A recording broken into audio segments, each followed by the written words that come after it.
کون سا دنیا کا فرد ہے جو اپنی ذہانت میں اضافہ نہیں کرنا چاہتا؟ آئی ایم شیور آپ بھی ان لوگوں میں شامل ہیں جو چاہتے ہیں کہ ذہانت میں کئی گنا اضافہ ہو جائے۔ لیجئے آج میں آپ کو اس کا ایک آسان فارمولہ دیتا ہوں، اور وہ فارمولہ ہمارے نبی پاک رسول اللہ صلی اللہ علیہ وآلہ وسلم نے دیا ہے۔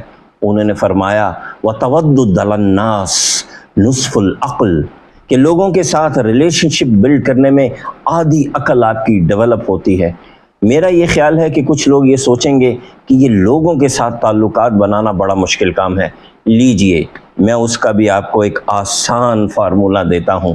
صرف 2 لفظ روزانہ 10 بار لوگوں کے ساتھ پریکٹس کریں، آپ کے تعلقات بھی بلڈ ہو جائیں گے اور آپ کی ذہانت میں بھی اضافہ ہو جائے گا۔ وہ 2 لفظ ہیں سوری اور تھینک یو۔ جس طرح دوائی کھاتے ہیں بالکل ویسے ہی روزانہ کی بنیاد پہ بہانے ڈھونڈیں لوگوں کو تھینک یو کرنے کے اور لوگوں سے سوری کرنے سے۔ ذرا سا کسی کو ٹچ کر دیں خام خواہ میں اور اس کو سوری کریں۔ کیلے خریدیں، چھوٹے چھوٹے بچوں سے ملیں اور ان کو تھینک یو کہیں، اور آپ دیکھیں گے کہ بہت ہی تھوڑے سے ٹائم میں آپ کی ذہانت میں کئی گنا اضافہ ہو گیا ہے۔ شکریہ۔